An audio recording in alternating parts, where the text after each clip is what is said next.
Welcome to our sharing on the book of Exodus. I want to continue in chapter 32 because we left that incomplete, and I want to take up at the point where Moses has to take control of the crisis that he has actually come across. So this is from verse 25 to 29. When Moses saw that the people had broken loose, for Aaron had let them break loose to their shame among their enemies, then Moses stood in the gate of the camp and said, "Who is on the Lord's side? Come to me." And all the sons of Levi gathered themselves together to him. And he said to them, "Thus says the Lord, the God of Israel, put every man his sword on his side, and go back and forth from gate to gate throughout the camp, and slay every man his brother, and every man his companion, and every man his neighbour." And the sons of Levi did according to the word of Moses, and there fell of the people that day 3,000 men. And verse 29 says, "And Moses said, Today you have ordained yourselves for the service of the Lord, each one at the cost of his son or of his brother, that he may bestow a blessing on you this day." Now this is one of the most terrible moments, not only in the book of Exodus, but in the Bible itself, where Moses has to do something which is extremely unpleasant for God, for Moses, for the Levites, and for the people. This is like having an operation without an anesthetic. It is extremely painful, and there's no way of mitigating the pain. But I deliberately use the term cancer because it's a killing agent. And the killing agent in our spirit is actually this cancer of idolatry. And if Moses doesn't deal with it strongly at the beginning, it's going to spread, it's going to take over, and it's going to destroy the people of God. So their very calling as the chosen people is now at stake. And the saints discover that if you truly want to do the will of God and live in the will of God, if you truly want to do the right thing, it is very costly to yourself and sometimes to others as well. Now, the graphic description that is given here tells you that the Levites who came to Moses, I will talk about them in a moment, they had to go among people they were related to, people they knew personally, and they had to go and they had to execute the leaders of the apostasy. Now, in any country where there's a coup or a rebellion, the government always goes after the leaders of that coup or that rebellion. Because if you don't go after the leaders, they will bring up the problem again and again and again, and you will be continuously persecuted by it. So to deal with the coup or the rebellion, you have to deal with the leadership, and hoping therefore that once you have dealt with the leadership, that the thing will die down. I want to show you a little point to prove to you how important it is, particularly in the English language, of using different Bibles. I have here the New Revised Standard Version. I have in front of me the Jerusalem Bible. I will be using the New International Version as well, and that's only 3 of at least 7 or 8 that I consult when I want to find out what's the exact right way of saying something. I have just read for you here in the New Revised Version that Moses saw that the people had broken loose. And you'd say to yourself, broken loose from what? Now, if you are reading the Jerusalem Bible, it says that the people were so out of hand. That's a different way of expressing it altogether. The Masoretic text, which is the Jewish text, is the same as the Revised Standard, that the people had broken loose. The Daweh version says that the people were naked, which has nothing to do with clothes, it's to do with grace. And the New King James Version says that the people were so unrestrained. Now, look at those different ways in which the same thing, they're trying to bring it out. And I want to illustrate this for you, because if you take the Daweh version, serious sin, mortal sin, sin that kills your soul, does in fact leave you spiritually naked because the garment of grace is taken away. So they're correct in using that expression, because when you go back to the book of Genesis, you're told that while Adam and Eve didn't wear clothes in the beginning, they were only said to be naked after their sin, which means the garment of grace was missing. Since sin is rebellion and lawlessness, hence broken loose from the law of God and the covenant of God is actually a correct expression as well. And unrestrained and out of hand, those two expressions are also correct, because they're talking about the wild sexual orgies that went on after the worship of the false gods. So all of these translations are saying the right thing, yet they're all saying it differently, and they don't communicate the fullness unless you put it all together. So I want to really recommend that if you're serious about the scriptures, that you should have a few translations on your hands. Now, why do we read the words? And it's in verse 25. For Aaron had let them break loose to the shame of their enemies. In other words, once they broke loose from the commitment to the will of God, and selfishness and lust and the lowest passions had taken over, they had no moral strength to go and deal with any enemy, because the strength of a nation is actually the moral strength of its people, not the size of its army.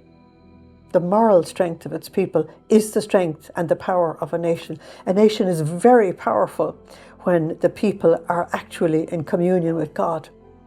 And you will find that other nations will totally respect them when they're in that condition. But when they break loose and they just become totally unrestrained, then nobody respects them. So definitely they would have no power to deal with their enemies. You're told then about the zeal of the Levites, and how the Levites actually came to Moses. Moses divided the nation, actually stood before the entire nation and said, we have reached what the prophets later on will call the Valley of Decision. And the Valley of Decision is, we are now in a crisis. You have taken a stand you should never have taken. So now the rallying cry comes, who is for the Lord? And who is for this rot that we're dealing with? And the ones who rally for the Lord are the ones that Moses is going to deal with. And the whole tribe of Levi, that was Moses' own tribe. Moses and Aaron were from the tribe of Levi. His own tribe gathered around him. And they decided that, yes, Moses truly was the mediator. Moses truly was the man of God. And they were correct. I'll show you that with more and more evidence as we go along. And that they would obey Moses, who was obeying God. Now, the message was that the cancer of idolatry had to be cut out of the nation. That's why I call it an operation without an anaesthetic. But unfortunately, when you bring that down to practicality, that meant that some of the leaders who had to be executed might have been your relative. And that's the expression, a son, a brother, or whatever. And that they would do the will of God at any cost to themselves or anybody else. Now, this is total dedication to God. Absolutely total dedication to God. And that's why Moses tells them that today you have won the favour from God of being his priest. That means that you will always put God first. And you will put God's will first. Now, we're all called to be a priestly people, a chosen nation. And so all of us who call ourselves by the name of Christ, we too should be all for God and all for the will of God at any cost. And the way Jesus expressed this in the New Testament was a bit different to what you have here. For example, in Matthew 5:29, Jesus says that if your right eye should cause you to sin, tear it out, throw it away. It would be less harm for you to have one eye less than to have both eyes in hell. Now, he's not telling you to actually mutilate yourself. He's not saying that. He's saying that the cancer of sin has to be cut out of every life if you want to live in union with God. It's as simple as that. And all the spiritual writers of all time have said the same thing. Okay, so the people who come to rally to Moses' cry are the ones who decide for good and against evil, for God against Satan, for light against darkness, for life against death. When I say life and death, I'm talking about eternal life and eternal death. And so a massive decision was actually made on that particular day.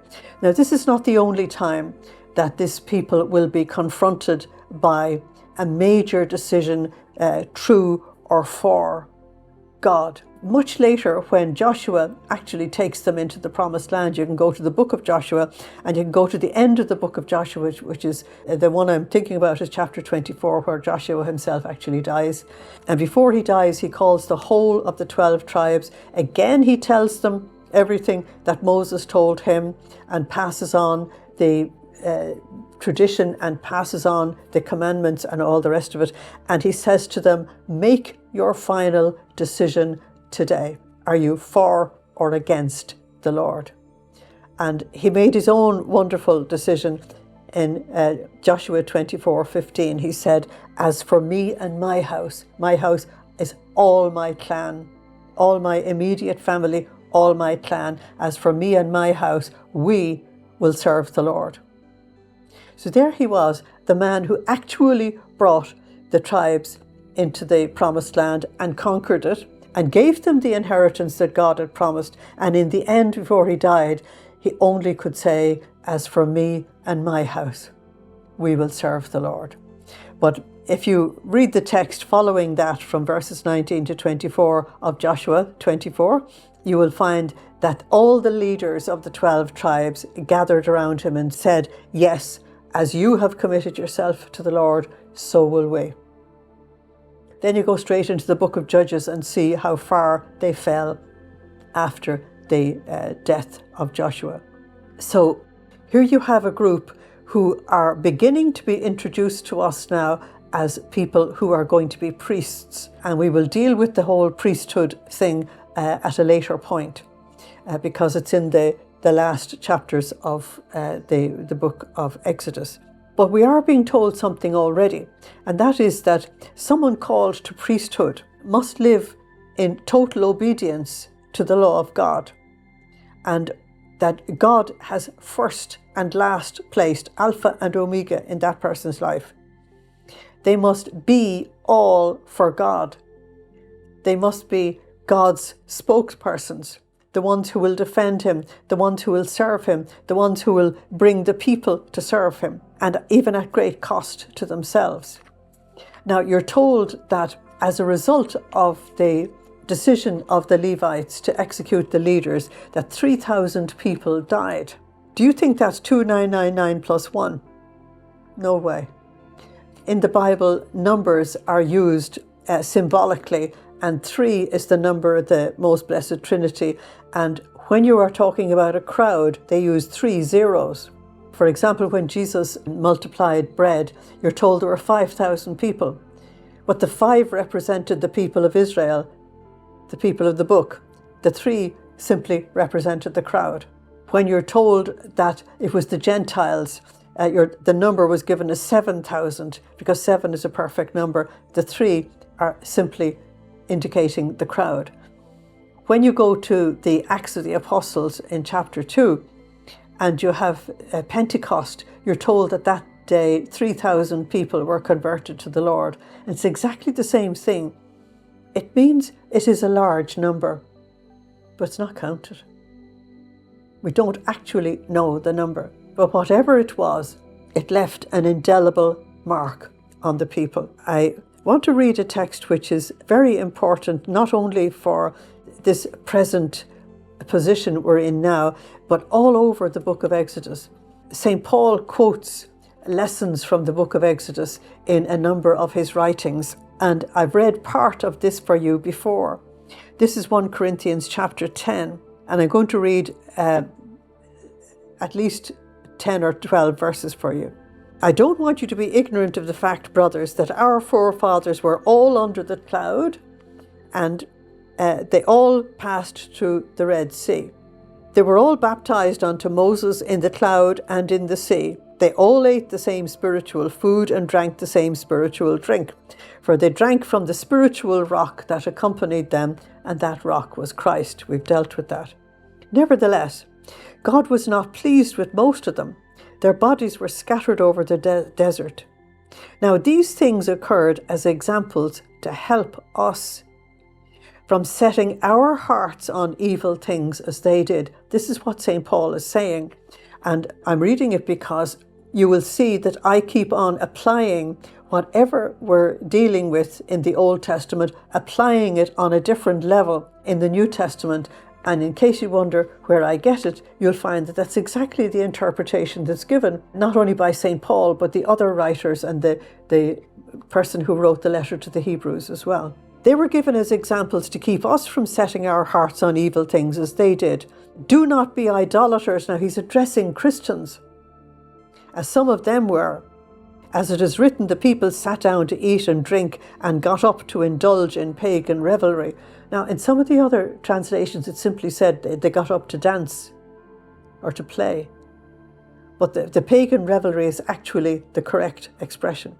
We should not commit sexual immorality as some of them did when 33,000 of them died. You should not put the Lord to the test as some of them did and were killed by snakes. They are events mentioned in the book of Numbers. And do not grumble as some of them did, and they were killed by the destroying angels. These things happened to them as examples and were written down as warnings for us, for whom the fulfillment of the ages has come. So, if you think you are standing firm, be careful that you don't fall.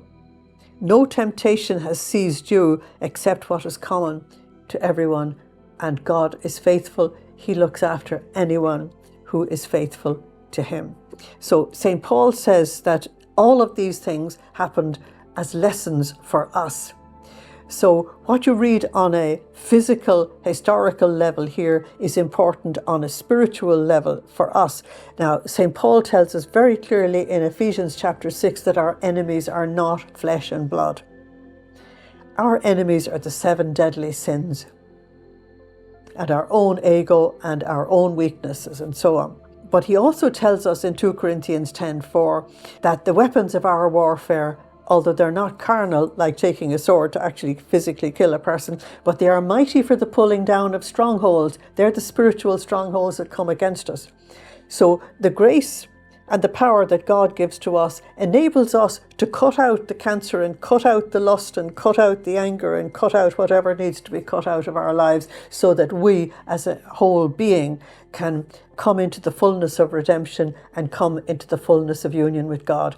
It was to save that people so that they could continue to be a chosen people that this unfortunate event had to actually take place. If you look up the book of Deuteronomy, chapter 33, verses 8 to 11, you'll get a good commentary on this, but I'm going to let you do that yourself. I want you to notice something. When you're reading this, people just don't look at the context. I want you to notice the silence of the crowd. There was no response to Moses. The people did not say yea or nay. The people gave no sign of repentance. They gave no sign of sorrow. And this is ominous. And it's going to be important for later on. If you jump into the future and go to the first book of Kings in chapter 18, when the people have again fallen into very serious idolatry led by the infamous King Ahab and his infamous wife Jezebel, and led the whole country into idolatry, and only one man could take them on, and that one man was Elijah. And when Elijah told the people, as Moses did, look, if you're for the Lord, I want you to come here, and if you're against him, show yourself up, make a decision. This is the valley of decision. The people were silent, and they only acknowledged the Lord at the end of the sign. That meant their hearts had not changed. Now, this is the thing we've got to look at here. Their hearts are not changed, and therefore it's going to affect what happens. And poor Moses has got to go back up the mountain and talk to God and try and get forgiveness from God for a people who are not repentant and not sorry, and therefore they would do it again. That makes intercession extremely difficult. And it means that Moses has got to be a much greater saint than you think, that he would go and intercede for a people who were not actually sorry for their sins.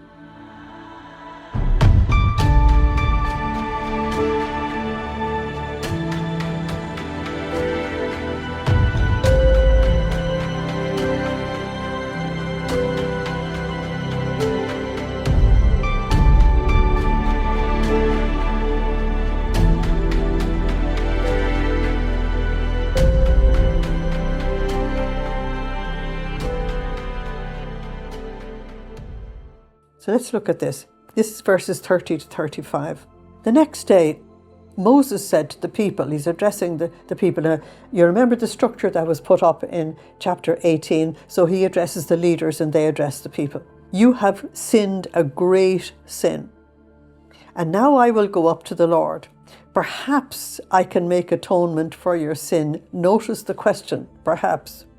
So Moses returned to the Lord and he said, alas, this people have sinned a great sin. Moses is making the confession. Moses didn't sin. Moses is the only one who has the humility to go before God and confess. It's a very big thing. If you can go to the Lord in confession and say, I have done this and this is the reason why I did it, and I am truly sorry and I want to change, that is a massive grace. That is something very significant in your life, and it will produce very good fruit. So, unfortunately for this people, Moses has to do it. They have sinned. They've made themselves gods of gold, so he tells his confession correctly. But now, if you will forgive their sin, and then there's a space, because forgiveness is not a subject that had come up. And then, in case God was hesitating, he said, and if not, he said, would you blot me out of your book that you have written? That's very interesting. You ask, what book? Every nation had a book, a way of listing their citizens, and it was a way of knowing how many were in the city, for example, because there were very often just city-states. And if somebody died, then your name was blotted out. Or if you committed a great crime and you didn't deserve any longer to be part of this people, your name would be wiped out. So Moses said, wipe out my name. And then verse 33, the Lord said to Moses, whoever has sinned against me, he I will blot out of my book. In other words, Moses is the only innocent one there. Notice the innocent one is praying for the guilty. That's exactly where Moses prophetically points down to Christ, the one who interceded for us all and did penance for us all. But now go, he said, lead the people to the place that I have spoken to you, because God will always keep his promises. He said he would take them to the promised land, and he did. Behold, my angel shall go before you. I want you to remember that now, angel going before you. Nevertheless, in the day when I visit, I will visit their sin upon them. And the Lord sent a plague upon the people because they'd made the calf. In other words, sin has consequences. All our actions have consequences. And these people have to grow up. They have to realize that they are personally responsible to God. God gave them spiritual faculties of intellect, reason, memory, and a free will. He gave them intelligence, and they have to give him an intelligent response. That is our responsibility before God. So the sad thing is that Moses has to go to God looking for forgiveness, not knowing whether forgiveness can be given under these circumstances, because this is the first time. So he doesn't know if God is going to repudiate his people, because in breaking the first commandment and the second one, making a molten image, then they have absolutely broken their covenant with God. They have rejected him. Will he reject them? He doesn't know. He's going to find out. And so this is the big, big question. Where do we stand with God? And so it's a big lesson on sin and forgiveness. So Moses returned to God. Now, one of the beautiful things we've witnessed about Moses all along the whole story of the Exodus is that whenever Moses has a question or a crisis or a need, he goes straight to God. And he throws himself before God. We had that in Exodus chapter 5, chapter 8, chapter 9, 14, 17, and here we are again. So he goes to God. He tells you what the saints do. Throw yourself on the mercy of God and see what happens. And so in continuously going to God and communing with God on everything, whether they are guilty or innocent, he points again to Christ. So many things Moses points to Christ. In verse 31, we're told that Moses was grieved, and he discovers, of course, that God is grieved. Now, when you go to St. Paul's commentary in Ephesians, he'll tell you, do not grieve the Holy Spirit. Because the worst thing we can do is grieve the Holy Spirit. That is, have God go into mourning for the condition that you have put yourself into, when he wants to pour his infinite love and mercy and grace and purity and holiness into you. And here you are filthying yourself. So Moses is grieved for God, the way God has been treated. And he's grieved for the people, for the damage they've done for themselves. So you can see that he's actually praying. I'm making the L sign, the love sign. He actually loves God and he loves his neighbour, and he grieves for both. And he is going to do whatever he can to bring both together again. He doesn't know how to do it, but he's going to succeed massively. He again points to Christ, whom you're told in John 13 at the very introduction to the whole Passover in John's Gospel, that Jesus had always loved his own and he loved them to the very end. We're going to see Moses truly, I've shown it to you before, truly loved God and truly loved his people. No matter how awful they were, no matter how badly they behaved, he truly loved them, he identified with them, and he cannot imagine them going anywhere without God. This is his problem. We can go with God, without him, no. And Jesus affirmed that in John 15:5, without me you can do nothing. Spiritually, we can do nothing without him. We need him for absolutely everything. So in verse 32, Moses asked for forgiveness. But he doesn't know if forgiveness is available in the covenant that has been made, you see, which is all about law, and they were to give obedience to the law. But what happens when you disobey? So this is a very big lesson for him to learn. And so Moses does something which again points to Christ in a most wonderful way down the line. He says to God, if you're not able to forgive, I'm prepared to die to the chosen people, and for them I'm prepared to give my life for you to forgive.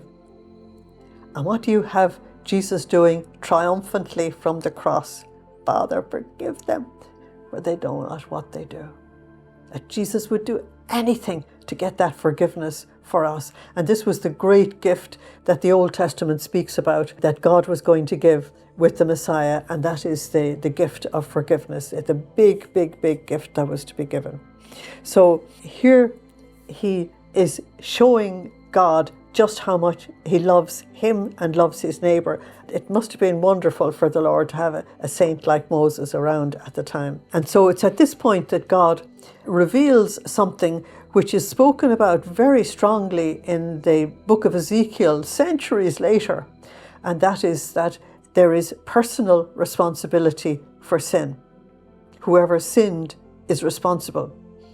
others are not going to be punished for this. So it was the leaders of the apostasy that had been executed. So Moses had actually done the right thing, and that the nation was to learn that there were consequences to their actions, and that some of these consequences are eternal when we're dealing with God. But he also discovers something else that gave him real courage. Okay, this is verse 34. But now go, he said, and lead the people to the place that I've spoken to you. He realizes God hasn't given them up. You see, God could have given them up. He had made this covenant. Both sides of them ratified the covenant. It was legal. And the curses of the covenant kick in immediately with breaking it.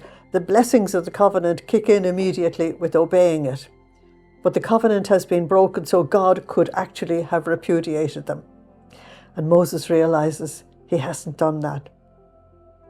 And because he hasn't done that, Moses is able to say to him, yes, yeah, I know, they're a headstrong people, but the two of us are going to have to put up with them.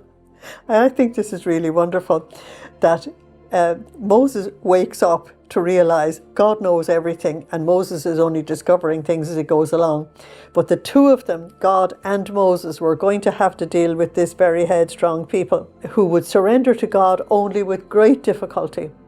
In fact, they were very like their ancestor Jacob, who wrestled with the angel all night and would not give in, demanding from the angel, "Who are you and what are you doing here?" And the name that the angel gave to Jacob, Israel, means strong against God. And this people who are the descendants of Jacob are going to show themselves throughout their history, and you'll see it all throughout the whole of the Old Testament, that they wrestled with God century after century after century. And when God became man, they wrestled with him right to the very end, and he was the angel of the Lord. And I've pointed that out several times to you. He himself was the angel of the Lord. And they wrestled against Christ as well. And as we saw in the fulfillment of the water from the rock, they actually struck Christ. They struck him in the passion. And it was from there that the living waters actually flowed. So to illustrate their wrestling against God, I want to read Jesus' own lament about this people. And just before his passion, this is Matthew 23 from verse 37. "O Jerusalem, Jerusalem," he said, "you who kill the prophets, and you stone those sent to you." In other words, you won't even let me send you somebody. When I send you a saint to get you to come back onto the right path and to come back to me again, what you do is you don't repent, you kill the prophet. You stone those who are sent to you, and often I have longed to gather your children together as a hen gathers her chicks under her wings, but you weren't willing to do it. They wouldn't give in, they just would not surrender. They were a headstrong people. Look, your house will be left desolate for you. For I tell you that you will not see me again until you say, "Blessed is he who comes in the name of the Lord. Baruch haba b'Hashem Adonai." They're going to have to say that when he returns. But they have been strong against God all the time. Now, that is the chapter 32 of the book of Exodus, and I want to go on into chapter 33, which continues the same topic. And what we find is that God says to Moses, "Look, take this people on. We both know they're very headstrong. We both know we're going to have real trouble with them. We might as well put up with it. I made this commitment. I would take them to the promised land." So this is chapter 33 from verse 1. "The Lord said to Moses, 'Depart. Go up from here,'" because literally up was to go north, "you and the people whom you have brought up out of the land of Egypt." Now, I love the way God hands the people back to Moses, and Moses hands the people back to God. The two of them are continuously handing this people back to one another all the time. "You and the people you brought up out of the land of Egypt, to the land that I swore to Abraham, Isaac, and Jacob, saying, 'To your descendants I will give it.' And I will send an angel before you. Watch that point carefully. We're going to have to revisit it. And I will drive out the Canaanites, the Amorites, the Hittites, the Perizzites, the Hivites, and the Jebusites. Jebusites were the people of Jerusalem. Go up to a land flowing with milk and honey, but I will not be going up with you, lest I consume you on the way, for you are a stiff-necked people. Now, we have a problem here, and we're going to have to solve this problem, hopefully in chapter 33, maybe not. God says, you have to go. I promised I would take them there. And the words I have just read about who they were going to and who they were going to conquer and all the rest, it has already been given to Abraham and has been repeated many times since. So God keeps his promises. He said you can go. But he said, I'm not going with you, because an all-holy God and an all-stubborn, stiff-necked, sinful people don't go together. They can't be in union. No way. If there's no surrender to him, no obedience to him, how can this work? And so he said, if I will not go among you, lest I consume you on the way. In other words, that the sheer holiness of God would clash with their sinfulness. It's not going to work. We're going to have to solve that problem. Poor Moses has a problem, because he's not going to go anywhere that God isn't going. I'll give you this in the next episode. Thank you for listening. Slán agus Banach Dé Live. Goodbye. God bless you.